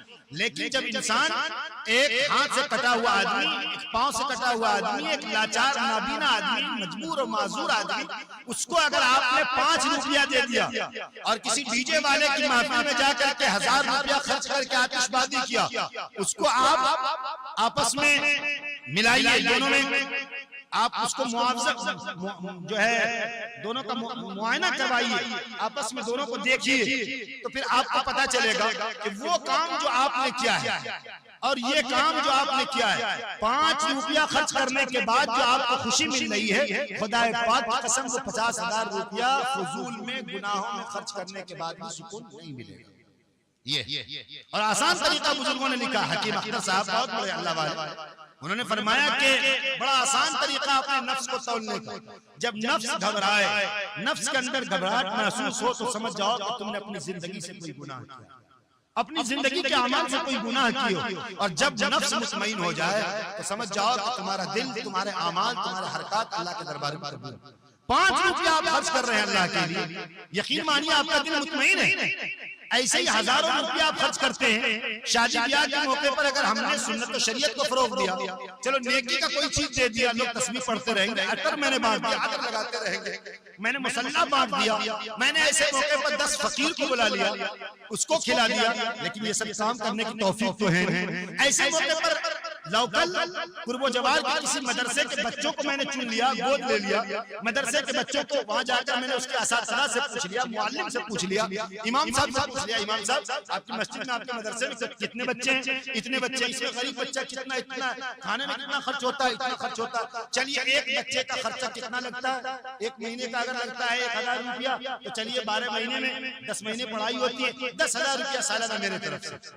یقین مانیے کہ یہ جو 10,000 روپیہ سالانہ جائے گا، یا چلیے 500 روپیہ میں مہینے کا دوں گا، یہ 5,000 روپیہ جو آپ کا سالانہ نکلے گا 10 مہینے کا، یقین مانیے اللہ تعالیٰ غیب سے وہ انتظام کر دیں گے کہ آپ سوچ نہیں سکتے۔ مدرسہ مکتب چلانا کتنا آسان ہے، لیکن سچی بات یہ ہے کہ لوگوں کے دل اور لوگوں کے رجحان اور لوگوں کے مزاج نہ جانے مدرسوں کے طرف، مکتب کے طرف کیوں نہیں جا رہے۔ میں آپ سے کہنا چاہتا ہوں، اگر بہار سرکار نے ہماری سجور بازار میں ایک میڈیکل قائم کر دیا، ایک وہ ڈاکٹری کا یا میڈیکل کا کوئی بہترین ایسا ادارہ قائم کر دیا، میڈیکل کالج قائم کر دیا، آپ منع کریں گے؟ ارے آپ منع کریں گے؟ آپ منع نہیں کریں گے۔ 2025 کے بعد 2027 میں اگر سرکار کا کوئی اسکیم ہو لانچ کر جائے اور وہ کہے کہ پھر یہاں پر ایک ہیلتھ وبھاگ کا کوئی ایک اور میڈیکل کالج قائم ہوگا، کیا آپ منع کریں گے؟ آپ خوشی کا اظہار کریں گے۔ 2 کالج ہو جائے، خوشی کا اظہار کریں گے۔ دو جو ہے انجینئرنگ یا پولیٹیکنک یا کوئی ایسا ادارہ قائم ہو جائے، آپ خوشی کا اظہار کریں گے؟ تو جب ایک ہو، دو ہو، تین ہو، آپ خوشی کا اظہار کرتے ہیں۔ جب ہمارے یہاں ایک مکتب ہو، دوسرا مکتب ہو جائے، کیا تکلیف ہے؟ ایک مدرسہ ہو، دوسرا مدرسہ بن جائے، کیا تکلیف ہے؟ دو مدرسے ہو، تیسرا مکتب بن جائے تو کیا تکلیف کی بات؟ حضرت مولانا حسین احمد مدنی نور اللہ مرقدہ، ایک موقع پر حضرت نے آپ نے فرمایا، دلی کے بڑے اجلاس میں، جمیعت علماء کے اجلاس میں حضرت نے فرمایا کہ ہر گھر کو مکتب بنانا ہے۔ حالات اس وقت کتنے خراب ہوں گے کہ آپ نے اس وقت بتلایا تھا کہ ہر گھر کو مکتب بننا ہے، تب آپ ایمان اور عقیدے کے ساتھ، اسلام پر ثابت قدمی کے ساتھ، اپنے عقیدے پر مضبوط دلیل کے ساتھ قائم رہیں گے، ورنہ آپ کے قدموں کے اندر وہ تزلزل پیدا ہوگا، وہ لڑکھڑاہٹ پیدا ہوگی کہ آپ صبح میں مومن اور شام میں کافر، شام میں مومن صبح میں کافر، جیسا کہ حدیث رسول بھی ہے، وہ ہو رہا ہے آج کے دور میں۔ آپ دیکھ لیجیے، تو جب تعلیمی ادارے دنیا کے اعتبار سے ایک نہیں انیک بن جائیں تو کوئی تکلیف کی بات نہیں ہے، اور ہمارے یہاں ایک مدرسے سے دو مدرسہ بن جائے، تین مدرسہ بن جائے، چار مکتب بن جائے، تو ہم یہ کہتے ہیں کہ دیکھو مولویوں نے اپنا روزگار کھول لیا۔ یہ ہمارے زبان سے نکلتا ہے، مولویوں نے اپنا روزگار کھول لیا، ان کو کیا کرنا ہے؟ چندہ کرنا ہے، کھانا ہے۔ ارے ان کو معلوم ہی نہیں کہ چندہ حضور نے کیا۔ علماء بیٹھے پوچھئے، چندہ حضور نے کیا ہے، اور دامن پھیلا کر کے اللہ کے نبی علیہ السلام نے چندہ مانگا، اور حضرت عمر فاروق رضی اللہ تعالیٰ عنہ چندہ لا کر کے دے دیا، آدھا رکھا آدھا دے دیا۔ ابو بکر صدیق رضی اللہ تعالیٰ عنہ گھر کی دیوار پر ہاتھ مار رہے ہیں۔ ابو بکر یہ کیا کر رہے ہیں آپ؟ میں دیکھ رہا ہوں کہ کوئی سوئی کہیں چھوٹ تو نہ جائے، ایک سوئی پر نظر پڑی تھی، یہ سوئی یہی گھر پہ نہ جائے، اس لیے میں دیکھ رہا ہوں کہ سوئی کہاں ہے، لا کر نبی کے قدموں میں رکھ دیا۔ اللہ کے نبی نے کہا عمر کیا لائے؟ یا رسول اللہ آدھا لایا اور آدھا گھر پر چھوڑ دیا۔ ابو بکر کا نمبر ہے، ابو بکر یہ بتائیے کہ آپ نے کیا لایا؟ اللہ کے نبی سب چیز آپ کے قدموں پر رکھ دیا، کچھ نہیں چھوڑا۔ یہ ہے ایمان۔ اللہ کے نبی نے دعائیں دی، پیغمبر نے ایک موقع پر خود دامن پھیلا کر کے چندہ مانگا ہے، قرآن میں بھی اس کی گواہی ہے، حدیث رسول بھی ہے، اور آپ جانتے ہیں من الذی یقرض اللہ قرضا حسنا، اللہ بھی ایک موقع پر قرض حسن، اللہ بندوں سے قرضہ مانگ رہا۔ تو چندہ تو ایسے ہی چلتا ہے، لیکن اس میں بھی اخلاص پوشیدہ ہے، پنہان ہے۔ اخلاص کے ساتھ کام کیجئے تو اللہ کی مدد آئے گی۔ تو بہرحال یہ جو نظام ہے اسکول کا، تو اسکول کے نظام میں ہم تبدیلی نہیں لا سکتے، اس لیے کہ وہ ہمارے اختیار میں نہیں ہے، وہ تو گورنمنٹ کے اسکیم ہیں، وہ تو اس کے طور طریقے۔ تو ہم کیا کر سکتے؟ تو ہم پہلا کام یہ کریں گے، ہم پڑھانے والے مدرسین، ہم پڑھانے والے حافظ قرآن، ہم پڑھانے والے معلم، ہم پڑھانے والے قاری قرآن، ہم عالم دین، ہم یہ کریں گے، یا ہم وہ قوم ملت کے فکر مند جس کو کچھ بھی پڑھنا آتا ہو، تو وہ کیا کریں گے کہ اپنے بچوں کے لیے وقت نکالیں گے کہ عصر کے بعد وقت دو، مغرب کے بعد وقت دو، عشاء کے بعد وقت دو، فجر کی اذان سے پہلے اٹھو اور وقت دو، اور ہم تمہیں پڑھانے کے لیے تیار ہیں۔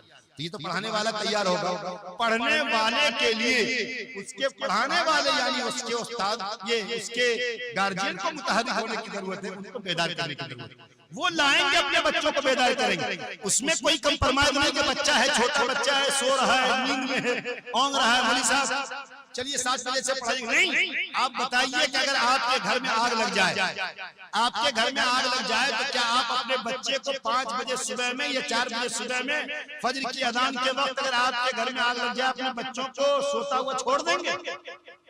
ارے بولیے، انگلی پکڑ کر کے پاؤں پکڑ کر گھسیٹ کر کے ایسے تیسے جیسے چاہا گھسیٹ کر کے باہر کر دیں گے۔ کیوں؟ اس لیے کہ کہیں آگ کے لپیٹے میں نہ آ جائے، جھلس نہ جائے، بچہ برباد و ہلاک نہ ہو جائے۔ اس لیے بچے کو، آپ بچوں کو دنیاوی اعتبار سے بچانے کے لیے یہ کام کر رہے ہیں، اور بچوں کو دین پڑھنے کا موقع نہیں مل رہا ہے، تو ہم اپنے بچوں کی نسل ایمانی کی حفاظت، اس کی عقائد کی درستگی، اس کو ایمان پر ثابت قدمی لانے کے لیے ہمیں تو فکر مند رہنے کی ضرورت ہوگی۔ اسی کا نتیجہ اصلاح معاشرہ جو آپ دیکھ رہے ہیں کہ جب بچہ دیندار نہیں ہوگا، جب بچہ قرآن و سنت سے پڑھا ہوا نہیں ہوگا، جب بچے کو عقیدہ بمانے یقین، اس کو جب تک یہ نہیں بتایا جائے گا کہ اللہ ایک ہے، اس کو جب تک یہ نہیں بتایا جائے گا کہ جنت بھی ہے، اس کو جب تک یہ نہیں بتایا جائے گا کہ بیٹا گناہ کرو گے اور نبی کے طریقے سے ہٹ کر کے زندگی گزارو گے، چاہے بچپن میں ہو یا بڑے ہو کر کے ہو، چاہے وہ بچہ ہو یا بچی ہو، چاہے وہ بچی آگے چل کر کے بیٹی لڑکی بن جائے، یاد رکھیے اگر آپ نے اس کو نہیں بتایا کہ جہنم یہ ہے تو بچیاں ایسے ہی مرتد ہوں گی جیسے اس نسل ایمانی کے اس زوال کے دور میں ہو رہا ہے کہ جہاں سینکڑوں بچوں کے اور بچیوں کے ایمان داؤ پہ پڑے، صرف اس وجہ سے کہ موبائل کی تباہ کاری اور اللہ رسول کی صحیح عظمت، ایمان کی پختگی، ورنہ کیا مجال کی بات ہے کسی بچے کو بتلا دیا جائے، آپ نہیں دیکھتے کہ چھپر سے، چھپر کا مکان بھی نہیں رہا بہت کم جگہوں پر، وہ قطرہ دیہات میں لوگ کہتے ہیں ٹھوپ قطرہ وہ پانی گر رہا ہے، آپ یقین مانیے کہ وہ پتھر میں بھی چھید کر دیتا ہے، آپ یقین مانیے کہ بچپن کی بنیادی تعلیم روزانہ بچے کو بتلایا جائے گا کہ جنت یہ ہے، جہنم یہ ہے، داغتا ہوا آگ یہ ہے، شعلے انگارے یہ ہیں، اژدہا سانپ یہ ہے، تو آپ کو لگ رہا ہے کہ وہ بچہ آگے بڑھنے کے بعد وہ اپنے ایمان کا سودا کر لے گا؟ نہیں، سینکڑوں ہزاروں لاکھوں درندوں کے بیچ میں بھی ایمان کے سوداگروں کے بیچ میں بھی رہے گا، ظالم جابر کے دست قبضے میں بھی رہے گا، تو پھر یقین مانیے اس کے قدموں کو کوئی لڑکھڑا نہیں سکتا، اس کے ایمان کا کوئی سودا نہیں کر سکتا، کیوں؟ اس لیے کہ اس کے اساتذہ نے، اس کے امام نے، اس کے مدرسین نے اور اس کے خود والدین نے اور خود اس نے اپنے حلق کے نیچے یہ اتارا ہے کہ اللہ ایک ہے، پردے کا حکم ہے، شریعت کا حکم یہ ہے، غیروں سے چہرہ دکھانے کا انجام یہ ہے، غیروں کے سامنے جسم کی نمائش کا عذاب یہ ہے، ایمان نہ ملا، ایمان بھی گیا اور اس کے بعد جان بھی گئی، آج وہی ہو رہا ہے، سینکڑوں بچیوں، وہ پہلے وہ لب اسٹوری کے جال میں، وہ ابھی کسی صاحب نے اس کو کہا کہ اسنیک چیٹ چل رہا ہے، اس کے اندر آپ نے بھی رمضان میں پڑھا، گیا کے اندر، پیلی بھیت کے اندر، رائے بریلی کے اندر، سیتاپور کے اندر، کانپور کے اندر، آگے بڑھ جائیے تو وہ فرخ آباد اور اناؤ کے بیچ میں سینکڑوں ایسی جگہوں پہ صرف رمضان کے حادثات ایسے آئے کہ بچیاں صوم و صلاۃ کی پابند، بچیاں نماز پڑھنے والی، بچی تہجد میں اٹھ کر اپنے والدین کو اٹھا دیا، اماں اٹھ جاؤ نا، پہلے تہجد پڑھ لو پھر سحری کھا لینا۔ جن بچیوں کا ایمان ظاہری طور پر ایسا لگ رہا ہو، کوئی سوچ بھی سکتا ہے کہ وہ اپنی عمر کے انتظار میں تھی اور عمر ہو جانے کے بعد وہ راہ فرار اختیار کر لے گی، اسے کیا معلوم اس کے گارجین کو کہ رات میں کمبل کے اندر سے، چادروں کے اندر سے اسنیک چیٹ ہو رہا ہے، اسے کیا معلوم ہے کہ فیس بک اور گوگل اور میڈیا کے اس دور میں، electronic media, social media, print media کے اس دور میں ہماری بچیاں اندرونی طور پر ایمان کے چسکے سے کافی دور، ضلالت میں، بدعات میں، شرک میں، خرافات میں اور ظالموں کے وہ ایکٹیو ممبری میں اور ظالموں کے غلط منصوبے اور اس کے پلاننگ میں ہماری بچیاں 100 نہیں 101% ملوث ہو گئی ہیں اور وہ اپنے ایمان کا سودا کر دیں گی، کس کو یقین تھا؟ اور وہ ہو رہا ہے، یہ کیوں خرابی پیدا ہوئی؟ ساری چیزوں کی جڑ آپ پیچھے مڑ کر کے جب قدم بڑھائیں گے اور مڑ کر دیکھیں گے تو آپ کو پتا چلے گا کہ کہیں نہ کہیں بنیادی تعلیم میں کمزوری کا نتیجہ ہے کہ آج ہمارے قوم کے بچے اور بچیاں اس دہانے پر کھڑے ہیں۔ یہ بالکل سمجھنے کی چیز ہے، اس کو حلق کے نیچے اندر اتارنے کی ضرورت ہے۔ تو ایسے موقع پر تو ہر جگہ مکتب کا نظام ہے، ہمیں تو یہ پتا چلا کہ مکتب چلنے والا ہے یا کچھ ہونے والا ہے، ہونا چاہیے۔ میں اپنی بات کر رہا ہوں کہ طالب علمی کے زمانے میں جمعہ کو بھاگ جایا کرتا تھا گنا کاٹنے کے لیے دیوبند، اور وہاں سے کاٹ کر کے لے کر کے آتے تھے تو 250 روپیہ ملتا تھا، اور اس کے بعد اس کے ذریعے سے اپنی ضروریات کو پورا کرتا، گھریلو اعتبار سے اتنے کمزور تھے، لیکن اللہ تعالیٰ نے پھر ایک وقت دیا، چلتے رہے حالات، دنیاوی اعتبار سے بھی ہمارے گھروں میں، رشتہ داروں میں، خاندانوں میں کوئی ڈاکٹر ہے، کوئی ایس پی ہے، کوئی ڈی ایم ہے، کوئی کلکٹر ہے، کوئی کچھ ہے، ابھی بہار کے شکشا وبھاگ کے افسر بھی ہیں جو بھی چل رہا ہے، کس کو کہاں تبادلہ کرنا ہے، کہاں کرنا ہے، وہ سارے لوگ ہیں، اور پھر دینی شعبہ بھی ہمارے یہاں قائم ہے۔ ہمارے گھروں میں 21 بچیاں عالمہ ہیں، 19 بچیاں حافظ قرآن ہیں، 21 میں 19 حافظ قرآن اور عالمہ بھی ہیں، اور دو ایسی ہیں جو حافظ قرآن نہیں لیکن عالمہ ہیں. تیس تیس ہمارے گھروں میں عالم اور حافظ قرآن ہے. یہ کہاں سے آیا؟ یہ ہمارے والدین کے، ہمارے باپ داداؤں کی تربیت کا نتیجہ ہے. تو ہر شخص کو یہ ذمہ داری ادا کرے. کیا ایسا نہیں ہے کہ کوئی بچہ حافظ قرآن بنے گا ڈاکٹر نہیں بن سکتا؟ یہ کس نے کہہ دیا کوئی بچہ حافظ قرآن عالم بن جائے گا؟ ہمارے گھروں میں ہمارا بھائی عالم بھی ہے، ندوہ سے فارغ بھی ہے، حافظ قرآن بھی ہے اور علم بھی کر رہا ہے، فارغ بھی ہو گیا پریکٹس میں. تو ایک آدمی حافظ قرآن بھی بنے گا، سپریم کورٹ کا وہ جسٹس بھی بنے گا، ہائی کورٹ کے وہ کرسیوں پر بیٹھے گا، سپریم کورٹ کی کرسیوں پر بیٹھے گا. کس نے منع کیا ہے؟ یہ دور کمپٹیشن کا ہے، یاد رکھیے. یہاں نمبر نہیں ملا کرتے بلکہ یہاں پوائنٹ، نمبر کا جو حصہ ہوتا ہے اس پوائنٹ کی بنیاد پر بچے گر جاتے ہیں اور امتحان میں کامیاب نہیں ہوتے. جانتے ہیں آپ حضرات بہترین طریقے سے جانتے ہیں. تو ہم اپنے بچوں کو ابھاریں کہ آپ حافظ قرآن بنو. حافظ قرآن ایک ہاتھ میں قرآن ہو جائے اور جب قرآن جب 30 پارے کو سینے میں جمع کر لو گے، یہ اتنے بڑے میموری میں اس کو فٹ کر سکتے ہو 30 پارے کو، تو کیا ہمارا بچہ ڈاکٹر نہیں بن سکتا؟ ہمارا بچہ آئی پی ایس افسر نہیں بن سکتا؟ ہمارا بچہ بی پی ایس سی نکال نہیں سکتا؟ کس نے کہا؟ کون ہے ایسا اس کے پیچھے رہ جائے گا؟ جب قرآن کو سینے میں نکال سکتا ہے، بیٹھا سکتا ہے اور اس پر محنت کر سکتا ہے، حافظ قرآن بن کر دکھلا سکتا ہے، تو کیا یہ ڈاکٹر نہیں بن سکتا؟ کیا یہ انجینئر نہیں بن سکتا؟ کیا یہ پروفیسر نہیں بن سکتا؟ کس نے منع کیا؟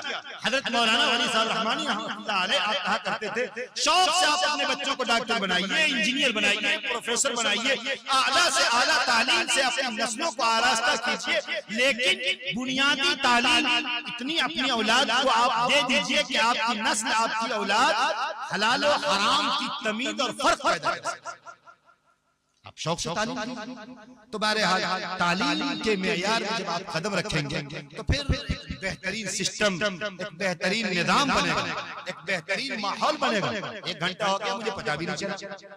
بہرحال یہ تو آپ نے سننے، میری بہت ساری باتیں ہوئی بھی نہیں. آپ حضرات کو نیند تو نہیں آ رہی؟ سننے کے موڈ میں ہاتھ اٹھائیے تو میں دیکھنا چاہتا ہوں. آپ حضرات جو نہیں اٹھا رہے میں سمجھ رہا ہوں کہ بھائی وہ بھی سننے کے موڈ میں ہیں، لیکن کبھی کبھی آدمی کے دونوں ہاتھ میں بوتل ہو تو کیسے ہاتھ اٹھائے گا؟ بہرحال تو اے میرے بھائی بڑے اچھے لوگ ہیں آپ حضرات ماشاءاللہ، بڑے بہترین انداز میں سن رہے ہیں. تو دیکھیے کچھ کام کرنے کی ضرورت ہے. ایسے موقع پر اگر میری ضرورت پیش آئے کبھی قیمتی مشورہ دینے کے لیے اپنے ناقص انداز میں، تو میں اس کے لیے بھی حاضر ہو سکتا ہوں. میں جمعیت کے پلیٹ فارم سے جڑا ہوا ہوں، کام بھی کرتا ہوں اور جگہ جگہ کام بھی ہو رہا ہے، میں جاتا ہوں اور مشورہ لیتا بھی ہوں، مشورہ دیتا بھی ہوں. کام کیسے کرنا چاہیے؟ اب کام کرنے کا زمانہ ہے. اب جلسے جلوس کا زمانہ نہیں ہے، اب کام کرنے کا زمانہ ہے. خوب جلسے ہوئے، اب آپ کام کیجئے. ہاں جلسے اس لیے ہو گئے کہ چلو جلسے میں آپ نے آیا تو سن لیا کہ کام کرنے کا طریقہ کیا ہے، لیکن 25 پیسہ یہاں پہ بیٹھا ہو، 75% لوگ کہاں چلے گئے؟ کہاں گیا؟ وہ کام کرنے والے نہیں تھے، نہ کام کرنے کے لیے فکر مند تھے. وہ تو ایک انجوائے کرنے کے لیے آئے تھے کہ دیکھو پیٹ پھولا خدا بھولا، کھایا پیا دھویا ہاتھ میرا تیرا کون ساتھ، آگ لگے بستی میں گھر جلے مستی میں، کھائے چلے جاؤ، جائے قوم کہیں. اللہ کے بندے یہ نیت کر کے آپ آئیے کہ جو میسج دیا گیا یا جو میسج دیا جا رہا ہے ہم اس میسج پر عمل کریں گے. آپ کو معلوم ہے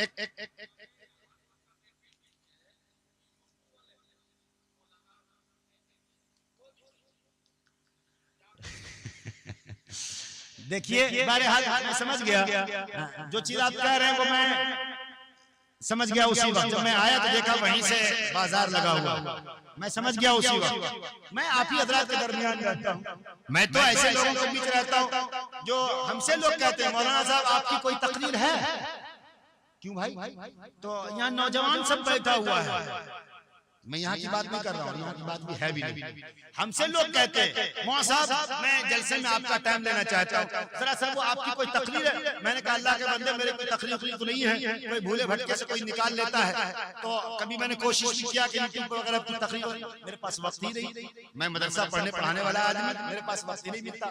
میں مولوی صاحب میں بھی مکھیا ہوں. میں چاہتا ہوں میں اس 3 سال کے اندر جب میں اپنے گھر کو آیا 4 سال کے اندر، 4 سال میں ایک کیس بھی میں اپنے لوکل تھانہ میں جانے نہیں دیا. 4 سال کے اندر میں نے آپس میں کمپرمائز کروایا کہ بھائی آپس میں معاملہ حل کرو. عدالت میں جانے کے لیے تو قارون کا خزانہ چاہیے, عدالت میں جانے کے لیے تو پھر تمہیں جو ہے نوح علیہ السلام کی 950 سال والی عمر چاہیے. ابھی کیا ہو رہا ہے ووٹ کا معاملہ, سنوائی ہو رہی, چلو 5 کی سنوائی ہوگی, 10 کو سنوائی ہوگی, اس 5 کو بھی کیا سنوائی ہوگی, چلو آگے. اور آگے آگے آتے آتے پرانا چہرہ پرانا مکھڑا اس کرسی پر بیٹھے گا اور ہمارے منشے کے مطابق وہ مکھڑا وہ چہرہ آئے گا. اس کے بعد ہمارا قلم, ہماری لاٹھی, ہماری بھینس ادھر چاہے ہٹا دی.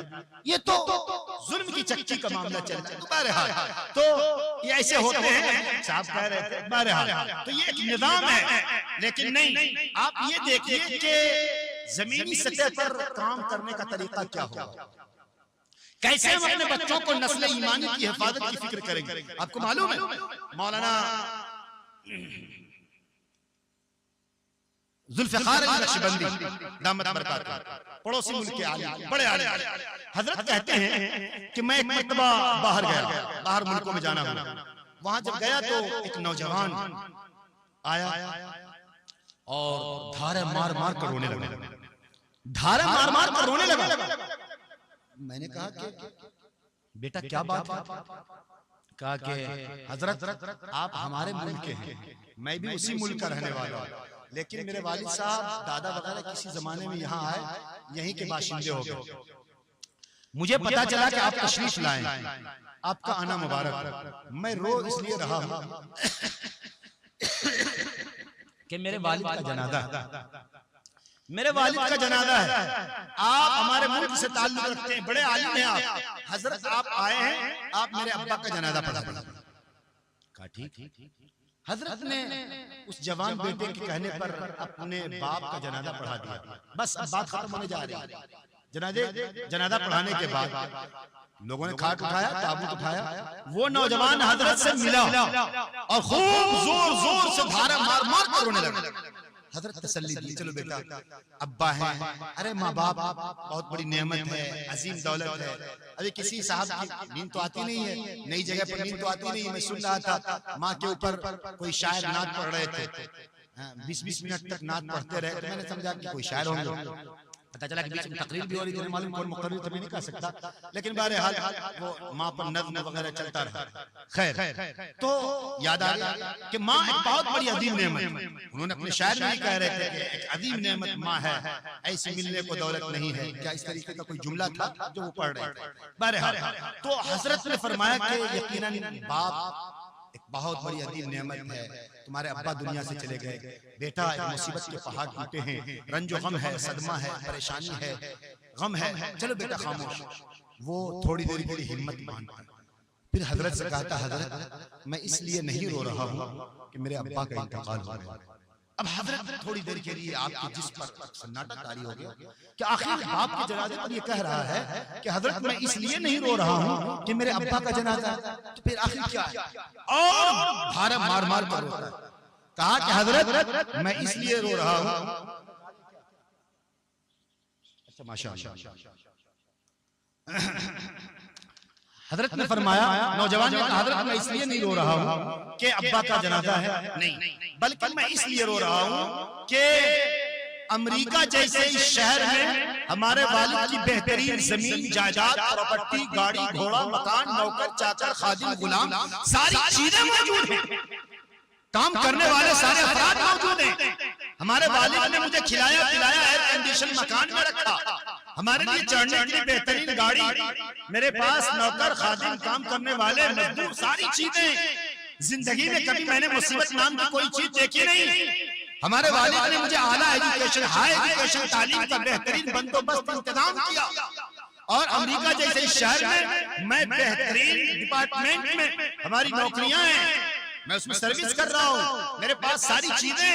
رونا اس لیے آ رہا حضرت کہ ابا کا جنازہ ہے اور والد کے جنازے پر میں موجود ہوں, کھڑا ہوں. کاش ابا کے جنازے پر کھڑے ہونے کے بعد میں رو اس لیے رہا ہوں کہ جنازے کی دعا یاد نہیں ہے. کاش میرے ابا بچپن کی زندگی میں میرے لیے اگر مکتب میں یا مدرسے میں یا مسجد میں اگر عارضی طور پر ٹیمپرری طور پر جز وقتی طور پر تھوڑی دیر کے لیے اگر میرے والد مکتب اور مدرسے کے نظام میں تھوڑی دیر کے لیے عقائد کی تعلیم، ایمانیات کی تعلیم، اسلامیات کی تعلیم، عقیدہ توحید کی تعلیم، اذکار مسنونہ دعاؤں کی تعلیم، اگر قرآن و حدیث کی یا ایک بنیادی تعلیم اگر میرے والد مجھے دے دیے ہوتے تو آج ابا کے جنازے پر کھڑے ہو کر کے بغیر جنازے کی دعا پڑھتے ہوئے جیسے امام نے اقتدا کیا میں نے کر لیا. کاش کہ میرے ابا حضور اگر مجھے پڑھا دیے ہوتے تو باپ کے جنازے پر کھڑے ہو کر کے ابا کے لیے جنازے کی دعا ہم پڑھ سکتے. یہ تو منع نہیں. آپ شوق سے ڈاکٹر بنائیے، انجینئر بنائیے، پروفیسر بنائیے، اعلیٰ سے اعلیٰ تعلیم حاصل، سب چیز ٹھیک. اگر بہترین تعلیم دیں گے تو پھر یہی نظام بنے گا. کیا نظام بنے گا؟ پھر کوئی بچہ مرتد نہیں ہوگا، کوئی بچیاں مرتدہ نہیں ہوں گی، کافروں کی گود میں نہیں جائے گی، سینکڑوں بچیاں چلی جائیں. ابھی 22 دسمبر سے لے کر کے یہ آپ کے 1 اپریل کو رمضان ہوا نا، یہ عید 31 مارچ کو، ہاں تو 1 اپریل تک یہ غالباً 3 مہینہ کے اندر دسمبر جنوری فروری مارچ 3 ساڑھے 3 مہینہ کے اندر ایک ضلع کے اندر 29 بچیاں مرتد ہو گئی. 29 بچیاں کافروں کے گود میں پہنچ گئی. اب آپ بتلائیے کون ہوگا اس کا دیکھنے والا، کون اس کا نگراں بنے گا؟ ہر شخص اللہ کے سامنے حساب دے گا. حافظ جی بھی، مولوی صاحب بھی، عالم صاحب بھی، قاری صاحب بھی، قوم کے دانشمند حضرات، ہر شخص کو ذمہ دار ہے، ہر شخص نگراں ہے، ہر شخص نگہبان ہے، ہر شخص کو اپنی ذمہ داری کے بارے میں اللہ کے سامنے جواب دینا پڑے گا. اس لیے شوق سے آپ اپنے بچوں کو ڈاکٹر بنائیے، انجینئر بنائیے، پروفیسر بنائیے، منع نہیں ہے. لیکن یہ ایک جملہ یاد رکھیے، بہترین سماج، بہترین معاشرہ، بہترین سوسائٹی، بہترین ماحول، بہترین محلہ، بہترین گھر، بہترین خود اپنے آپ بننے کے لیے آپ کو تعلیم کے میدان میں قدم رکھنا ہوگا. جاتے جاتے 1 منٹ میں ایک بات اور بھی کہتے ہیں. میں نے اپنے ایک سسٹم بنایا ہے، وہ سسٹم یہ بنایا ہے کہ جو لوگ بی ایڈ ڈیلیٹ کیے ہوئے جو نوجوان ہمارے محلے میں، وہ ایسے بچوں کو گود لے لے، 2 بچوں کو، جیسے اسکول میں MLA L P ودھایک نے علاقے کو لے لیا گود میں، اسکول میں ٹیچر نے 5-5 10-10 بچوں کو گود لے لیا. سماج کے وہ افراد اللہ کے لیے، اللہ کے واسطے، اپنے نفس کے لیے نہیں کہ میں ماسٹر صاحب ہوں، مولوی صاحب نے کہا دیا نہیں، ہر وہ آدمی جو کم سے کم انٹر بی اے کر لیا ہے، وہ تو کم یا میٹرک جو کر لیا ہے جو بچہ، ٹھیک ہے اس کو آگے پڑھنا ہے، تو میں اس کو دوسرے کیٹیگری میں رکھتا ہوں. پہلے کیٹیگری میں کہ جو بی ایڈ ڈیلیٹ کر کے بیٹھے ہوئے وہ تھوڑا سا وقت نکالیں، اور وہ حضرات جو ٹیچر ہیں وہ تھوڑا سا وقت نکالیں، وہ حضرات جو تیاری کر رہے ہیں اپنے ٹیچر بننے کے لیے یا دوسرے اور وبھاگ میں جانے کے لیے، وہ اپنے سماج، اپنے محلوں کے کچھ ایسے بچوں کو لے لیجیے، بلائیے، اور اپنے ٹائم کے مطابق ان کو قریب کر کے اس کو آپ صرف آدھا گھنٹہ پڑھا دیجیے. میں یہ نہیں کہتا کہ آپ اس کو قرآن شریف پڑھا دیجیے، نہیں، آپ اس کو میتھ پڑھا دیجیے.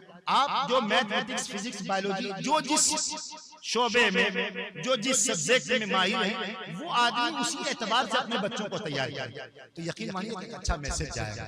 بہرحال یہ بات سننے نہ سنانے کے لیے کہی گئی، یہ بات عمل کرنے کے لیے سے عرض کی گئی ہے. وقت نے ساتھ نہیں دیا، ورنہ پھر انشاءاللہ کبھی بات آتی تو کبھی انشاءاللہ پھر موقع رہا تو باتیں عرض کی جائیں گی. اللہ پاک ہم سبوں کو عمل کی توفیق عطا فرمائے. وآخر دعوانا الحمدللہ رب العالمین. اللہ ہمیں بھی آپ سب کو صحیح سلامت